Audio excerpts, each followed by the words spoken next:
Medialp, 20 points de vente dans la région, de vente et location de matériel de confort médical, vous présente Check-up.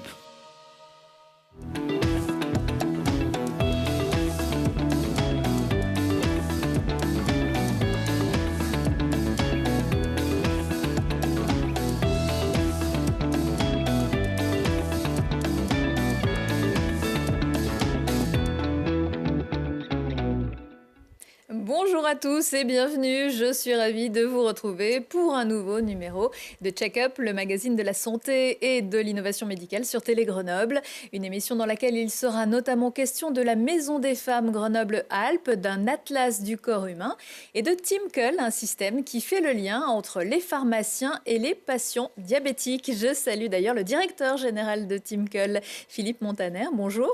Bonjour.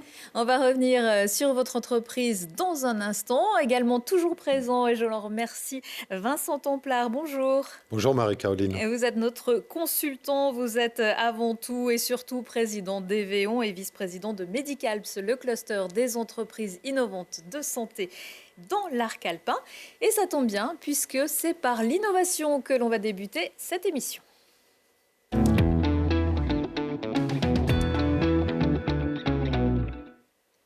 Près de 15 millions de personnes sont atteintes d'une maladie chronique en France et près de 4 millions d'entre eux souffrent de diabète. Plus de la moitié ne suivent pas correctement leur traitement, mais TeamCull va peut-être les aider. Philippe Montaner, je rappelle donc que vous êtes le directeur général de TeamCull. Est-ce que vous pouvez nous présenter ce système ? Bien sûr. Donc, TeamCull est une société de prestation qui aide le pharmacien ou l'infirmière libérale à prendre en charge son malade atteint de pathologie chronique et pour l'instant de diabète. Notamment pour les patients diabétiques sous pompe à insuline, puisque pour ces patients-là, il y a une éducation et une technicité à connaître pour que le patient puisse se servir correctement de sa pompe à insuline. Vous pouvez nous rappeler comment ça fonctionne, la pompe à insuline, parce que ça a tout changé dans la vie des diabétiques, mais encore faut-il bien s'en servir. Tout à fait. Donc sur le diabète, quand vous êtes diabétique, vous avez plusieurs stades dans votre diabète, et le dernier stade, vous passez sous insuline ou sous multi-injection d'insuline. C'est-à-dire que plusieurs fois par jour, vous devez vous piquer à l'aide d'un stylo. Ensuite vient la pompe à insuline qui en fait prend en charge votre diabète avec une diffusion continue d'insuline tout au long de la journée et la possibilité de faire ce qu'on appelle des bolus, donc des injections supplémentaires d'insuline, pour rectifier votre taux de glucose dans le sang. Et aujourd'hui, l'innovation supplémentaire est la boucle hybride, c'est-à-dire qu'on a une télécommande et une intelligence artificielle qui pilote la pompe et qui permet de diminuer la charge mentale du patient diabétique, qu'il n'a plus à prendre en charge toute une partie de la technicité de la pompe. Alors comment est-ce que vous avez eu l'idée de lier les pharmaciens et les infirmiers à ce suivi ? Je travaille initialement au niveau d'un laboratoire pharmaceutique dans le diabète et j'ai été confronté dans ma vie personnelle aussi à une personne diabétique et notamment une personne diabétique sous pompe. Et c'est là qu'on a vu une lacune, on va dire, dans la prise en charge, puisque le pharmacien n'était pas impliqué dans la prise en charge de ces personnes, alors que c'était le professionnel de santé qui était le plus vu par les patients diabétiques. Pourquoi ? Parce que c'est pour les médicaments, c'est pour ce qu'on met dans la pompe. Exactement. Une fois par mois, le patient diabétique, comme tous les patients atteints de maladie chronique, va chez son pharmacien pour récupérer son insuline et tous les autres médicaments pour les autres pathologies que peut avoir un patient diabétique. Et ça s'arrêtait là. Et quand il passait sous pompe à insuline, on faisait appel à un prestataire de santé via une infirmière qui était une personne extérieure au cercle de soins initial du patient et que le patient ne connaissait pas. Et l'idée de TeamCull, c'est de permettre aux pharmaciens de continuer à prendre en charge son patient diabétique, même lors de cette escalade thérapeutique. Comment ça marche ? Le patient décide de son prestataire. Est-ce qu'il veut être suivi par son pharmacien ou est-ce qu'il veut être suivi par un prestataire normal, on va dire. Lorsque le patient va être suivi par son pharmacien, on forme le pharmacien à la technique de la pompe à insuline, à la diabétologie, à l'insulinothérapie par pompe. Et ensuite, on l'accompagne avec nos infirmières sur la prise en charge de son patient jusqu'à ce qu'il atteigne une certaine autonomie et le patient sera pris en charge totalement par le pharmacien. Et nous, on s'occupe de tout la partie administrative, logistique pour le pharmacien, pour que le pharmacien n'ait qu'à gérer la relation médicale avec son patient et ne s'occupe pas de tout le reste. Alors, ce que je vous propose à présent, c'est d'aller dans une officine de la métropole pour rencontrer une pharmacienne et sa formatrice. Chez TeamCull, donc moi je suis infirmière, je suis là pour former les pharmaciens à suivre leurs patients au quotidien et tous les mois dans leur officine. On va les former avec un rappel diabète et bien sûr à la pompe à insuline, on va leur faire manipuler précisément la pompe du patient. Donc après, notre pharmacien va être autonome et va pouvoir s'occuper de lui tous les mois, lui délivrer son traitement et aussi tout le matériel spécifique à la pompe. On va convoquer le patient mensuellement dans un entretien personnalisé où on va justement en profiter donc, pour renouveler aussi ses ordonnances pour pas qu'il perde trop de temps. Mais au cours de cet entretien, on va lui... en fait, on va faire un check-up sur son traitement par insuline et sur le matériel qu'il a utilisé et aussi sur son ressenti au cours du dernier mois. Et à partir des informations en fait, qu'il va nous donner, on va pouvoir l'accompagner pour réaliser au mieux son suivi. Alors nous, ce qui est assez impressionnant, c'est que les pompes à insuline, on n'y connaissait rien. Mais clairement rien, parce qu'en fait, ça se passe entre le médecin spécialiste qui oriente vers un prestataire de pompe à insuline. Donc nous, quand on était au comptoir et qu'on avait des questions sur les pompes, on était un peu... on espérait que tout se passe bien, en fait. Voilà, donc du coup, le fait d'avoir une formation, on est beaucoup plus à l'aise et on peut maintenant vraiment être acteur de cette technologie-là et c'est vraiment très intéressant parce qu'en plus on sécurise plus le traitement et puis on a un réel échange et c'est vraiment très intéressant. Ouais. Alors Philippe Montaner, quel est l'avantage pour les pharmaciens, hormis le fait qu'il y a un peu moins de stress, ça va bien se passer? Non, le gros avantage pour un pharmacien, c'est de continuer à entretenir cette relation de confiance avec son patient atteint de maladie chronique, chose qui est très importante pour le patient atteint de maladie chronique, puisque c'est un patient qui a besoin d'un soutien tout au long de sa vie. Et cette relation de confiance, pour nous, elle est primordiale, parce qu'elle va permettre aux patients et aux pharmaciens d'entretenir une vraie relation et aux patients d'être acteur dans sa maladie, parce qu'il sait qu'il y a quelqu'un qui peut le soutenir dès qu'il en a besoin. Et pour le pharmacien, ça lui ouvre une nouvelle ère de service, pour lesquels il est rémunéré, bien évidemment. Il est rémunéré par la Sécurité sociale? Il est rémunéré par Timkel via la Sécurité sociale.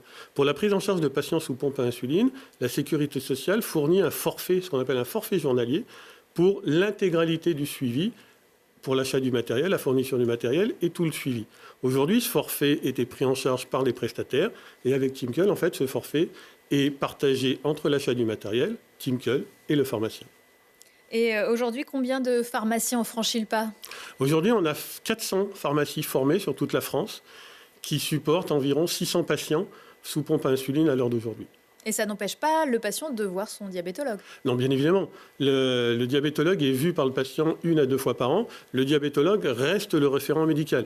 Le pharmacien est un référent technique et un support pour le diabétologue, car que le patient est vu tous les mois par son pharmacien et ça permet d'avoir une relation et une réactivité beaucoup plus grande lors d'un problème survenu chez le patient. Est-ce que vous avez déjà eu des retours de médecins peut-être qui suivent justement des patients et qui vous disent bah voilà, je le sens plus tranquille, on n'a plus la même relation aussi? Les médecins sentent une vraie valeur ajoutée, une vraie différence entre la gestion via son pharmacien et la gestion via un prestataire. On va mesurer cette valeur ajoutée sur une étude qu'on va mener l'année prochaine. Et les patients qu'on a écoutés nous disent qu'ils ne reviendront pas au système précédent parce que pour eux, c'est un vrai confort et une vraie écoute et une vraie personne qui les suit régulièrement. Et les pharmaciens qui souhaitent entrer dans ce programme, il suffit de vous contacter via votre site internet, par exemple? Il suffit de nous contacter via notre site internet ou nous, on les contactera si le diabétologue auquel on informe de la nouvelle style de prise en charge souhaite prendre son patient en charge via son pharmacien. Vous êtes basé à Montbonneau où se trouve le groupe Roche qui vous soutient. Est-ce que ça aide quand on monte un projet comme celui-là? Ça aide parce que pour monter un projet de ce type-là, surtout qu'on a démarré en 2019 et on a eu nos premiers patients en 2020, donc ça aide d'avoir une entité financière solide derrière. Sans avoir une entité financière, donc nous c'est le groupe Roche, ça aurait pu être une autre entité, c'est très compliqué parce que ça nécessite un investissement conséquent sur les premières années, puisqu'on est en train de changer la manière de prendre en charge les patients et de changer les mentalités de prise en charge des patients. Donc ça prend du temps. Vincent, qu'est-ce que ça vous inspire, une histoire comme celle de Timkel? C'est une belle histoire. Déjà, vous parliez d'innovation, Marie-Caroline. Cela prouve que sur le territoire, il y a des innovations et on parle souvent d'innovation technologique. Là, c'est une innovation par les usages, en définitive. Et on sait combien l'importance du lien avec le patient est un facteur clé dans le processus, j'allais dire, de soins du patient. Vous l'évoquiez, dans le diabète, même pour des injections sous-cutanées, le taux d'observance est inférieur à 50%. Or, on sait qu'une mauvaise observance a des effets délétères sur la santé de la personne sur le moyen terme.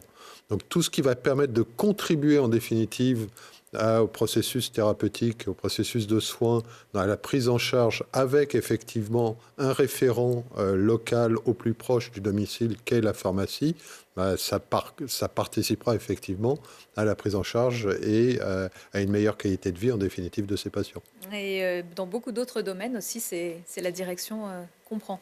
Se rapprocher de son pharmacien en tout cas. De se rapprocher du pharmacien, de se rapprocher aussi du médecin, j'allais dire, d'avoir une délocalisation quelque part de l'hôpital vers le médecin de ville, c'est un facteur clé. Et de toute façon, ce qui est un facteur clé, la santé a beaucoup d'aspects, on le sait, psychologiques dans le traitement, la prise en charge d'une maladie. Les maladies chroniques, vous l'évoquiez, Tim Cole, c'est pas que le diabète, même si aujourd'hui c'est avant tout cela.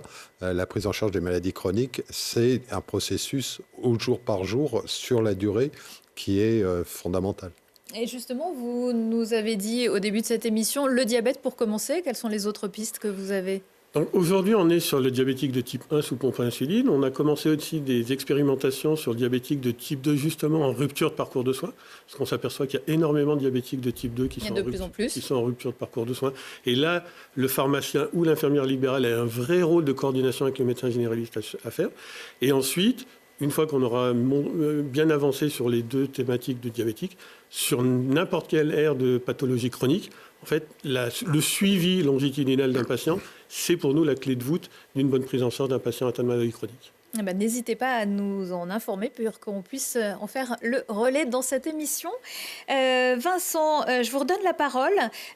Aujourd'hui, vous nous avez proposé une petite chronique et vous nous avez proposé de parler d'instituts hospitalo-universitaires, les IHU.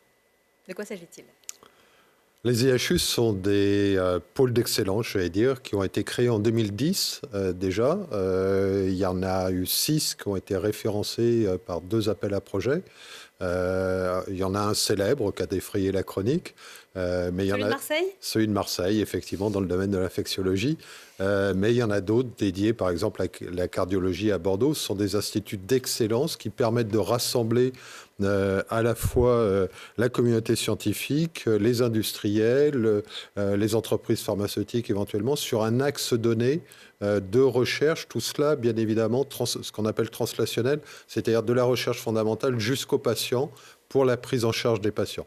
Et dans le cadre du plan France 2030, le gouvernement a annoncé au printemps dernier le lancement d'un nouvel appel à projet pour doter jusqu'à 6 nouveaux IHU en France pour au total 300 millions d'euros, c'est-à-dire 50 millions d'euros pour chacun des IHU qui sera retenu après un processus de sélection qui est toujours extrêmement strict. Avec une thématique qui est cette année ? Alors la thématique, chacun des IHU qui candidate peut choisir librement sa thématique.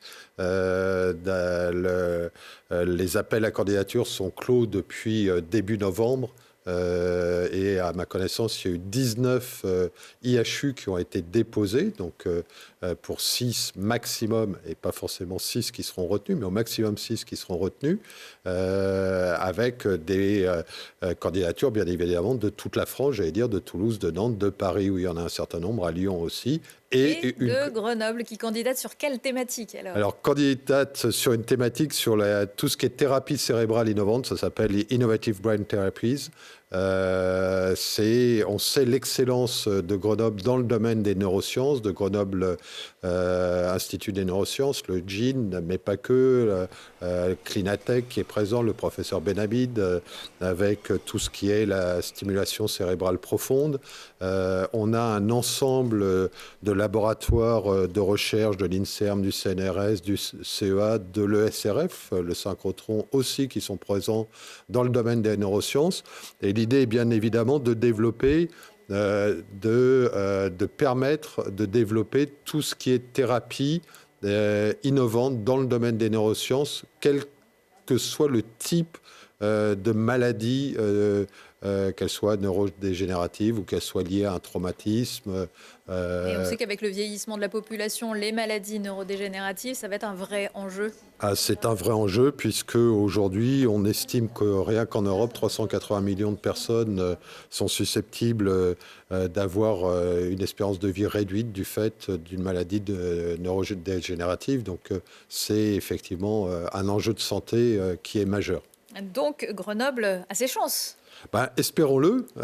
En tout cas, Grenoble, c'était le 3e appel à projet sur des IHU. Grenoble a eu affaire à toutes les unités de recherche médicale que j'ai citées. Se sont toutes alliées pour déposer un dossier, piloté par le CHU de Grenoble, bien évidemment, et avoir le meilleur dossier possible avec une gouvernance appropriée.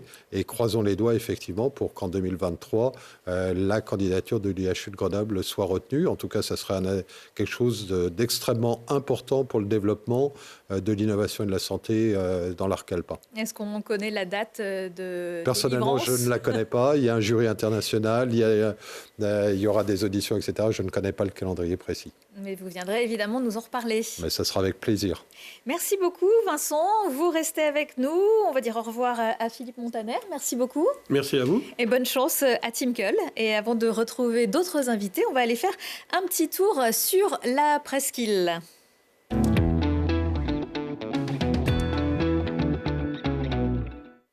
L'Atlas du corps humain se construit à Grenoble grâce à des techniques utilisées pour l'étude des fossiles. Les rayons de l'ESRF installés sur le polygone scientifique permettent de réaliser des imageries complètes sans avoir à détruire les organes. Des travaux menés par une équipe de chercheurs internationaux, au premier rang desquels un paléontologue français, voyage au centre du corps humain avec Charlotte Faulkner. C'est une technique unique au monde qui est utilisée au synchrotron de Grenoble. Ici, on étudie la structure interne d'un organe sans le détruire par imagerie à rayon X. Une innovation possible grâce à de nombreuses techniques utilisées depuis une dizaine d'années pour l'étude des fossiles. C'est une technique qui est non destructive, donc on fait une image complète de l'organe, toute sa structure 3D, typiquement à une vingtaine de micromètres. Alors, pour vous donner une idée, 20 micromètres, c'est la moitié d'un cheveu humain en épaisseur. Ça nous donne la basse résolution. Et après, on peut aller zoomer dedans à n'importe quel endroit sans jamais rien couper. Donc l'organe, il est complet quand on commence, il est complet quand on a fini toutes les analyses. Et après, il peut être réutilisé pour d'autres types d'analyses, type des analyses génétiques, moléculaires ou autres, qui, elles, sont destructives. Un projet qui a débuté lors de la pandémie où des solutions ont été cherchées pour imager des organes complets de personnes mortes du Covid, principalement des poumons. Mais depuis, le projet a évolué grâce à des résultats très positifs. On s'est très vite dit, on va faire des tests sur d'autres types d'organes pour savoir si on a le même genre de résultats sur d'autres organes. Et chaque fois qu'on a testé un nouvel organe, on a vu qu'on avait des résultats vraiment fantastiques. Et donc maintenant, ce projet qui au départ était un projet d'imagerie des poumons de personnes mortes du Covid, s'est transformé en un projet d'imagerie des organes humains en général, que ce soit des organes sains ou des organes malades, pour aller travailler sur différents types de pathologies. Depuis, le cerveau ou encore le cœur ont été imagés, presque 1000 fois plus précises qu'un scanner médical. Ces imageries d'organes sont possibles grâce aux nouveaux outils du synchrotron. Le synchrotron, c'est un accélérateur de particules et dedans, il y a un grand anneau de stockage dans lequel il y a des électrons qui tournent quasiment à la vitesse de la lumière. Eh bien, cette source elle-même, la machine elle-même, a été entièrement remplacée entre 2018 et 2020.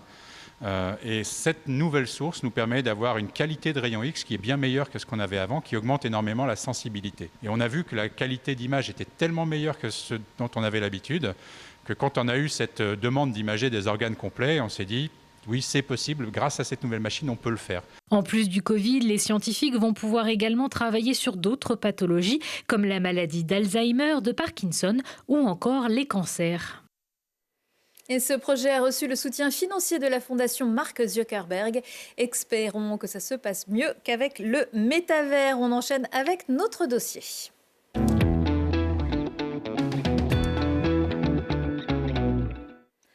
En 2022, au moins 102 femmes auront péri sous les coups de leur conjoint ou ex-compagnon. Selon la préfecture de l'Isère, les signalements de faits de violences sexuelles ont augmenté de 28,42% entre septembre 2021 et septembre 2022. Les violences faites aux femmes, une grande cause du premier quinquennat d'Emmanuel Macron, renouvelé pour les 5 prochaines années. Mais loin des discours, il y a des vies qui s'arrêtent, mais aussi des vies qui ne doivent pas être gâchées. Celles des femmes et des enfants aussi, bien sûr. La Maison des femmes Grenoble-Alpes a ouvert ses portes à l'automne 2022. On va en parler avec nos invités qui nous ont rejoints sur ce plateau. Je salue le docteur Pascal Hoffmann. Bonjour. Bonjour. Vous êtes gynécologue obstétricienne au CHU Grenoble-Alpes. En face de vous, docteur Anne Angotti. Bonjour. Bonsoir. Vous êtes gynécologue médical et responsable du centre de santé sexuelle de la clinique mutualiste. Toutes les deux, vous êtes co-porteuses du projet de la Maison des femmes aux côtés du docteur Camille Lenvéran. Et puis nous avons aussi le plaisir d'accueillir Nastasia Touatoui. Bonjour. Bonjour. Vous êtes psychologue. Alors l'idée de cette Maison des femmes, elle est née comment? C'est une rencontre. Une rencontre entre gynécologues et patientes. Et les questions qu'on a partagées autour de notre pratique de la gynécologie nous ont amenés à regarder différemment notre soin. Et on a décidé d'aborder la question des violences et on a décidé de créer une association et puis grand projet, ouvrir une maison des femmes puisque le docteur Angotti a travaillé à la maison des femmes, la première maison des femmes de France avec le docteur Ada Hatem. Alors cette association, c'est l'association universelle. C'est pas facile de prendre à bras le corps un projet comme celui-là, même si vous aviez déjà travaillé sur une autre structure. Ça demande aussi du courage. Oui, ça demande du courage, ça demande de la collaboration, ça demande des soutiens qu'on a pu avoir, ça demande de travailler ensemble, ce qu'on a fait. Et ça demande de travailler avec les femmes qui nous faisaient confiance et qui nous font confiance sur ce sujet. Parce que concrètement, vous receviez, on imagine parfois que gynécologue, c'est un métier où on reçoit des femmes qui vont avoir des bébés pour un suivi ou pour plus dramatique un cancer, mais on se dit que c'est pas toujours le lieu où l'on va pouvoir se confier sur des violences. Alors, tout dépend de notre positionnement dans la prise en charge de ces femmes qui viennent pour une grossesse ou pour un cancer. On sait maintenant que les antécédents de violence ou les violences actives touchent au moins, alors les chiffres sont variables, mais entre 1 et 2 patientes sur 10 de celles qu'on reçoit. Et quand on sait ça, on se dit qu'on en rate si on ne pose pas la question. Donc c'est quelque chose d'extrêmement fréquent, même si ce n'est pas le lieu auquel on penserait pour en parler. Oui, la gynéco, souvent, je dis que c'est la médecine de l'intimité. Donc, c'est vrai que tout l'intime se retrouve en gynéco. Et il faut savoir que les femmes attendent qu'on leur pose la question. Elles attendent que leur médecin leur pose la question. Pourtant, elles savent qu'elles peuvent avoir des marques ou des choses comme ça, mais elles attendent. Elles attendent qu'on pose la question parce que toutes les violences ne se voient pas. Et elles sont contentes quand les médecins, les sages-femmes, les autres professions de santé posent la question. Ça a été bien évalué, effectivement. 94% des patientes à qui on avait posé la question à titre systématique se disaient contentes et 84% dans d'autres études attendent que leur médecin leur pose la question. Donc, Nastasia Touatoui, vous êtes psychologue. Oui. Pourquoi ces femmes, elles attendent qu'on leur pose la question? Parce qu'il faut se sentir autorisé à pouvoir libérer cette parole. Et quand on nous pose la question, on a cette opportunité, on sait aussi que la personne en face, elle est prête à recevoir la réponse qu'on va y apporter. Dans la question des violences, il y a beaucoup de honte, un vécu de culpabilité. Il est très difficile de pouvoir évoquer ces violences si on ne nous prend pas directement en compte. En évoquant ces violences, on vient aussi réhumaniser la personne qui est en face de nous. On vient lui dire qu'elle est importante et que ce qu'elle a à dire est important et doit être entendu. Poser cette question, c'est aussi venir marquer cet interdit des violences. C'est aussi permettre à la personne qui va peut-être répondre non la première fois, de répondre oui à la prochaine consultation ou encore à la suivante. En tout cas, elle sait qu'elle a un espace désormais dans lequel elle peut l'aborder et ça, c'est fondamental parce que pouvoir aborder la question des violences, c'est la première étape d'un processus de sortie des violences et d'un processus thérapeutique. Alors, est-ce que, parce que vous êtes 2 femmes gynécologues, est-ce que la parole des femmes sur cette question se libère plus facilement avec des femmes? C'est compliqué? On n'a pas essayé d'être des hommes, donc on ne sait pas. Peut-être en interrogeant vos collègues masculins. Ouais. Vous leur parlez quand même. Oui. Ils sont peut-être plus gênés parce que, comme le disait le docteur Angotti, on est dans la médecine de l'intime ou l'intimité. Et peut-être qu'il y a une crainte, mais c'est ce qu'on imagine. Oui, alors possiblement. Je pense que ça dépend du vécu de chaque femme et de chaque homme soignant qui pose la question. Je pense qu'il y a des hommes soignants qui ont beaucoup réfléchi au sujet, qui l'ont beaucoup travaillé et qui sont en mesure de poser la question et de faire en sorte que la parole émerge. Mais voilà, je vrai que c'est quelque chose que je n'ai pas testé de mon côté. Non, mais vous dites la parole se libère, mais si on n'ouvre pas par un questionnement, ça ne viendra pas spontanément. Oui, c'est pour ça que je vous demandais, est-ce que vous savez si les médecins que vous avez pu rencontrer masculins osent aussi poser cette question? Moi, je pense à certains médecins qui sont très engagés sur le sujet, qui sont des hommes il y en a. Je pense que l'intérêt de poser la question, c'est aussi que la femme se pose la question à elle-même. Parce que certaines savent qu'elles ont vécu des violences et d'autres, il va leur falloir un certain temps pour prendre conscience qu'elles ont vécu des violences. Et cette question, ça peut être l'éveil initial. Finalement, donc, la maison a ouvert. Pour l'instant, elle est basée à Grenoble. En 2024, vous prendrez place sur le site de l'hôpital Couple-Enfant. C'est un accueil de jour. Oui, tout à fait, oui. Ouais.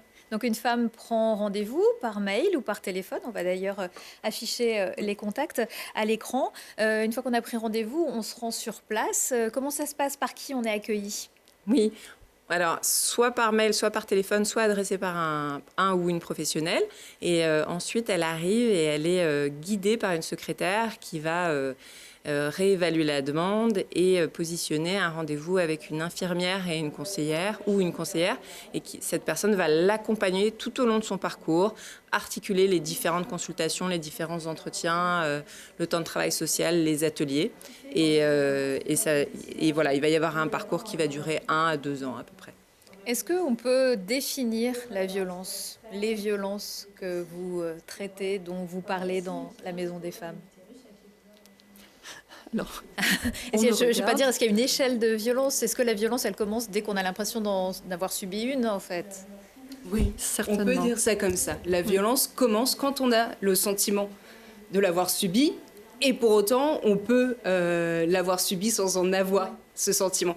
Définir la question des violences, c'est très compliqué, parce que les violences, elles sont multiples. Elles peuvent concerner tous les âges, elles peuvent être physiques. C'est les violences dont on a le plus l'habitude d'entendre parler. Ce sont les violences qui nous sont les plus familières. La violence psychologique, en revanche, est extrêmement courante, mais elle se voit beaucoup moins.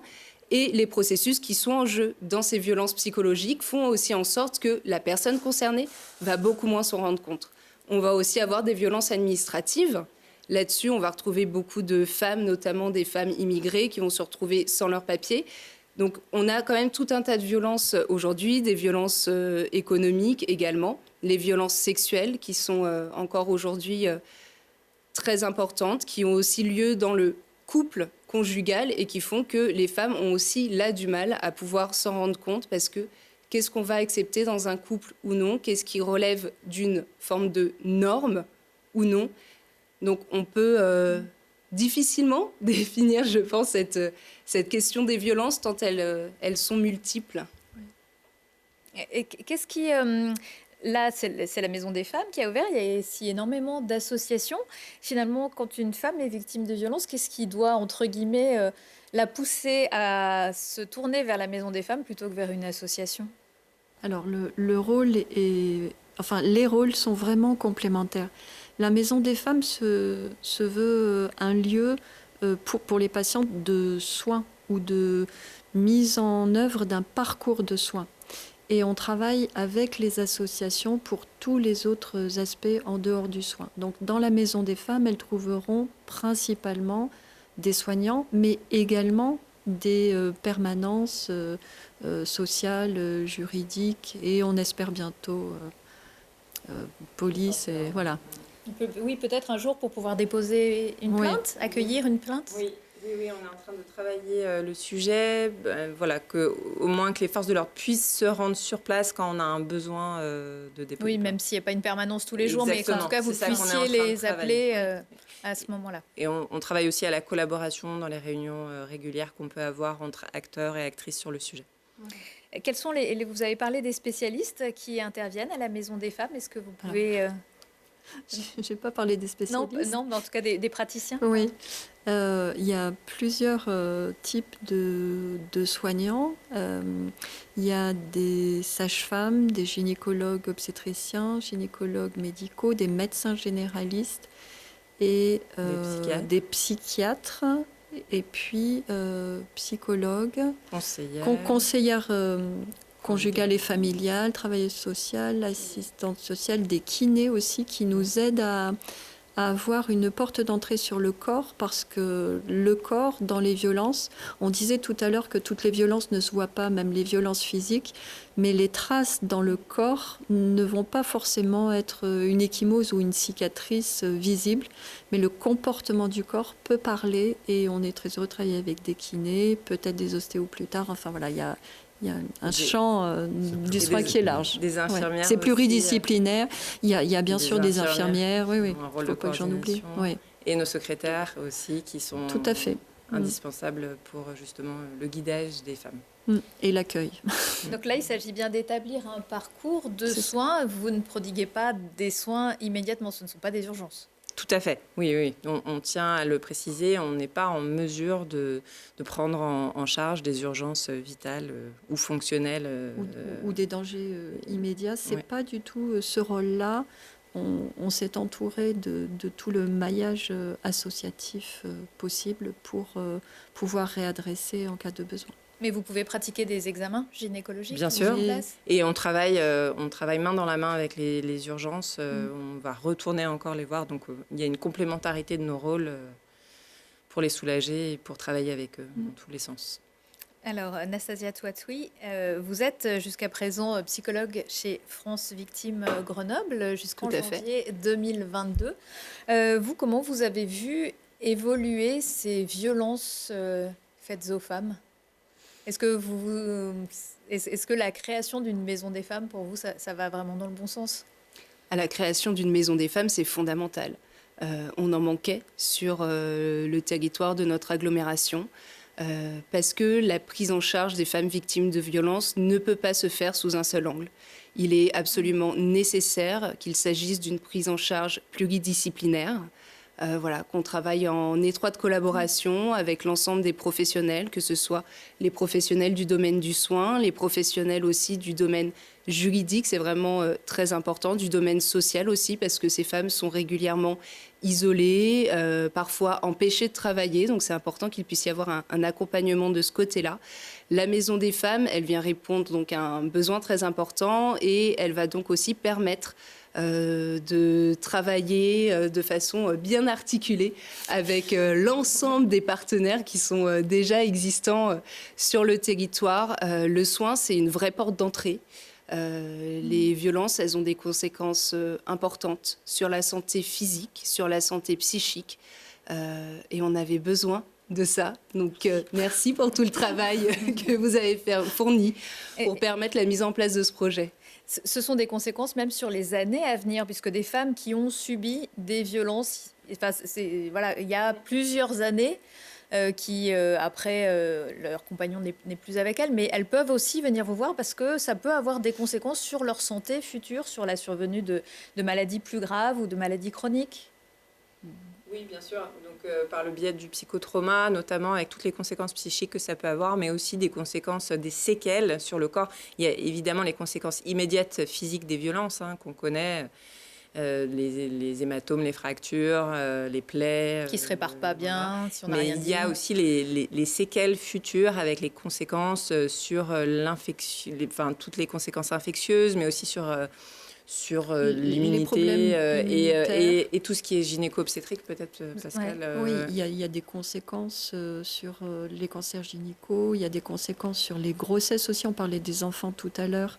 Une femme qui a vécu des violences, et d'autant plus qu'elle les aura vécues précocement, va avoir un dérèglement de son système de défense et de réponse au stress, et peut vivre une grossesse dans un climat particulier qui peut lui-même avoir, même des années plus tard, puisqu'il y a un dérèglement, il y a des mécanismes de défense qui se mettent en place et qui ne sont pas que des mécanismes physiques, il y a des mécanismes psychiques, mais il y a tout notre système nerveux autonome qui est déréglé, et toutes les substances qui font qu'on peut courir, l'adrénaline, le cortisol, etc., qui sont vraiment très activées chez ces femmes-là, avec des conséquences, même sur le système cardiovasculaire également, le diabète, on en parlait tout à l'heure, enfin vraiment, à très long terme, si les violences n'ont pas été traitées, prises en charge. C'est vraiment là, c'est pour ça qu'il y a une vraie différence, il y a un vrai rôle à jouer pour la Maison des Femmes et l'ensemble des professionnels du soin sur le sujet. C'est qu'il y a une vraie différence et c'est de la prévention d'aller poser cette question. C'est de la prévention pour assurer un meilleur futur à ces femmes. C'est ça. Vous voulez, en tout cas la Maison des Femmes se veut aussi un lieu pour les professionnels qui sont parfois démunis. On parlait tout à l'heure, il y a ceux qui osent poser la question et puis il y a ceux qui peuvent être un peu démunis face à des femmes victimes de violences. Alors on espère que, connaissant la Maison des Femmes, ils oseront plus facilement poser la question, parce que les grands freins au dépistage systématique, de ce qu'on entend de nos collègues et puis de quelques thèses qui ont été faites en médecine générale ou en gynécologie obstétrique, c'est « Oh mon Dieu, si je pose la question, qu'est-ce que je fais ?» Donc là, on leur propose de nous confier les patientes qui pourront avoir dévoilé des antécédents de violence ou des violences en cours pour s'en occuper. Et pour faire la prévention. Ou nous aider à les accompagner, parce que parfois, ils ont besoin d'un accompagnement aussi. En fait, à plusieurs, voilà, il ne faut jamais rester seul. On est plus fort pour la prise en charge de ces dossiers. Et même pour ces professionnels, vous n'avez peut-être pas encore des cafés pour eux, comme des cafés d'aidants pour échanger. On envisage des groupes de parole et on espère que la formation passera par des échanges informels d'abord, mais qu'on peut imaginer aussi formels à la demande, parce que la formation des professionnels dans tous les domaines est très importante et on essaie d'y participer. Et on organise des réunions mensuelles pour les professionnels pour qu'ils aient la possibilité ils et elles aient la possibilité de présenter des dossiers qui les mettent en difficulté, en sachant qu'on a tous et toutes été en difficulté devant ces dossiers-là. Enfin, c'est quelque chose, même quand on a l'habitude... Donc voilà, on est plus fort ensemble. C'est aussi ça qui nous a guidés, qui nous a poussés à créer cette association. C'est parce qu'on est plus fort ensemble pour aider les femmes. Alors, on ne naît pas femme, on le devient, disait Simone de Beauvoir. Lorsqu'on a été victime de violence, il faut devenir femme de nouveau. Il faut reprendre possession de soi-même. Les violences, c'est une dépossession de soi, c'est une déshumanisation. Donc c'est tout un parcours de reconstruction. De reprise de conscience de soi, de reconstruction de son estime. Ça passe par la reconstruction de ses ressources externes et internes. Redevenir femme, c'est très subjectif. Je pense que nous sommes toutes femmes à notre propre niveau et avec nos propres interprétations. Voilà. Chacun y met dedans ce qu'il veut, mais c'est redevenir maître de soi-même, c'est reprendre le contrôle de sa vie. Majoritairement, oui, ce serait plutôt ça. Ça peut concerner des hommes en écoutant. Oui, bien sûr. Qui ont été victimes et qui sont déshumanisés, objectisés. Tout à fait. On a juste évoqué la question des enfants. Est-ce que c'est aussi une notion, une question qui arrive forcément à la Maison des Femmes ? Oui, bien sûr. C'est une question. Les femmes qui viennent, elles viennent souvent avec leurs enfants, ou si elles ne viennent pas avec eux physiquement, ils sont présents symboliquement, tout au moins. Quand elles ont des enfants en elles. Oui, parfois elles sont enceintes. Donc c'est tout à fait une question qui nous préoccupe. C'est pour ça qu'on travaille en lien avec à la fois l'UAPED, avec les services du département qui s'occupent de l'enfant, avec la pédiatrie médico-légale, tous les acteurs et les actrices de terrain sur le sujet de l'enfance, parce qu'il faut travailler ensemble cette question des enfants co-victimes notamment, dans le contexte des violences conjugales, c'est-à-dire ceux qui voient les violences, parce que ça a des conséquences sur la santé. Oui, les conséquences des violences sont d'autant plus graves et importantes qu'elles sont vécues tôt et qu'elles sont répétées. Et quand on parle des violences conjugales, par exemple, c'est vraiment dès in utero, ça commence, et donc c'est une exposition aux violences qui est longue et répétée, et en plus par des personnes qui élèvent l'enfant, donc c'est vraiment une calamité sur la santé. Donc accompagner les femmes vers la sortie des violences, c'est aussi faire de la prévention pour leurs enfants, et c'est pour ça on les accompagne, on les encourage là-dedans. En 2023, je crois que vous voulez également pouvoir accueillir les victimes de mutilations sexuelles. Est-ce que c'est fréquent ? Oui, parce qu'on se dit la violence, oui, on en parle de plus en plus. C'est un sujet dont on parle moins. Les chiffres, c'est entre 30 et 50 000 femmes en France, il me semble. C'est le docteur Laine Véran qui porte le projet de mutilation sexuelle féminine. C'est vrai que c'est un sujet complexe, mais qui est vraiment présent. Et souvent, les patientes sont sous-diagnostiquées. Elles en parlent très peu. Et il faut vraiment les accompagner, à la fois leur proposer éventuellement des solutions chirurgicales, mais surtout les accompagner psychiquement vers la parole, vers des groupes de pairs sur le sujet, des ateliers psychocorporels. Et donc, on envisage l'ouverture d'une unité spécialisée.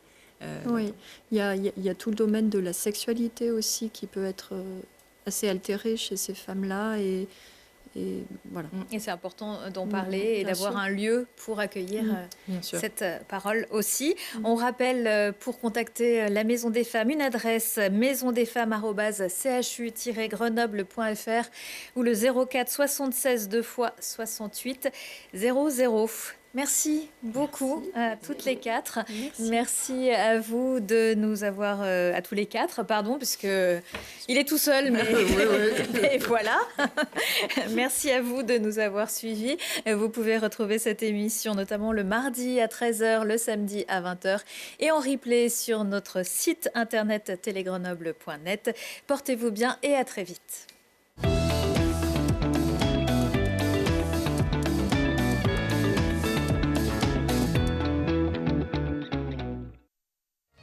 Medialp, 20 points de vente dans la région, de vente et location de matériel de confort médical, vous a présenté Check-up.